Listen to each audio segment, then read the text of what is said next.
হালাল পশুর কোন কোন অঙ্গ খাওয়া নিষেধ? এই প্রশ্ন উত্তর হলো, হালাল পশুর প্রবাহমান রক্ত যেটি, সেটি খাওয়া পরিষ্কার এবং সুস্পষ্টভাবে হারাম।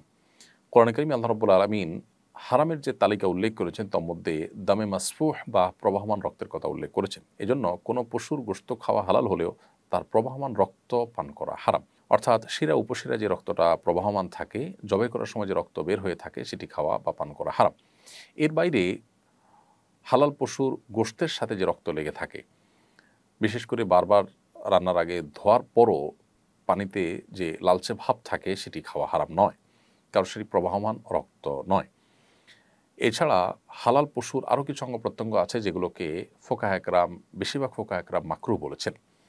তার মধ্যে থেকে মূত্রথলি আছে, তারপর গুপ্তাঙ্গ যৌনাঙ্গ আছে, পিত্তথলি আছে, এবং গোশত এবং চামড়ার মধ্যবর্তী যে মাংস গ্রন্থি আছে, এটি মনের মতো উঁচু সেটি, তো এগুলোকে ফোকাহ একরাম মাকরুহ বলেছেন। অন্ডকোষ খাওয়াকে মাকরুহ বলেছেন। এর আগে আমরা আমাদের এক প্রশ্নের উত্তরে খুব সংক্ষিপ্তভাবে উত্তর দিতে গিয়ে এটিকে জায়েজ বলেছি এবং বলেছি কারোর রুচিতে কুলালে সে খেতে পারে। যদিও এক্ষেত্রে সংখ্যাগরিষ্ঠ ফোকাহ একরামের মত যেহেতু মাকরুহ, এজন্য আমাদের আগের সে বক্তব্যকে আমরা এক্সপান্স করছি এবং এটি সঠিক যে এটি মাকরুহ। যদিও আরবুল আমাদের কেউ কেউ এটাকে জায়েজ বলেছেন, কিন্তু নাজায়েজ বা মাকরুহ বলার পাল্লাটাই ভারী। তবে হারাম শুধুমাত্র ওই প্রবাহমান রক্তটাই, এর বাইরে এগুলোকে মাকরুহর তালিকাতে ফোকাহ একরাম উল্লেখ করেছেন।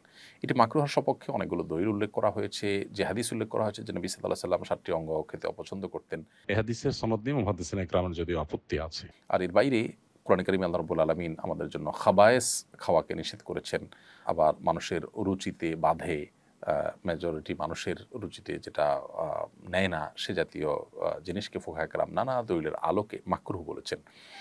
যার কারণে এই অঙ্গ প্রত্যঙ্গগুলো খাওয়া থেকে আমাদের বিরত থাকাটাই উচিত। রাতে নখ কাটলে নাকি ঘরে বরকত হয় না, এটা কতটুকু সত্য? সম্পূর্ণ কুসংস্কারের জন্য কথা। রাত বা দিনে নখ কাটার মধ্যে কোনো পার্থক্য নেই। দিনেও রাত নখ কাটা যেতে পারে, রাতেও নখ কাটা যেতে পারে, এটা কোনো নিষিদ্ধ কোনো বিষয় নয়।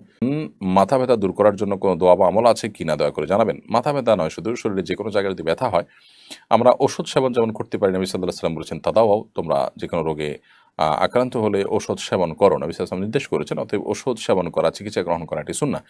পাশাপাশি আল্লাহ তাআলার কাছে দোয়া করবো একজন ইমানদার, কারণ ওষুধেরই যে সব ক্ষমতা আছে তা নয়। কত ওষুধ কাজ করে না, আবার কতজনের ওষুধ ছাড়া আল্লাহ তাআলা সুস্থ করে দেন।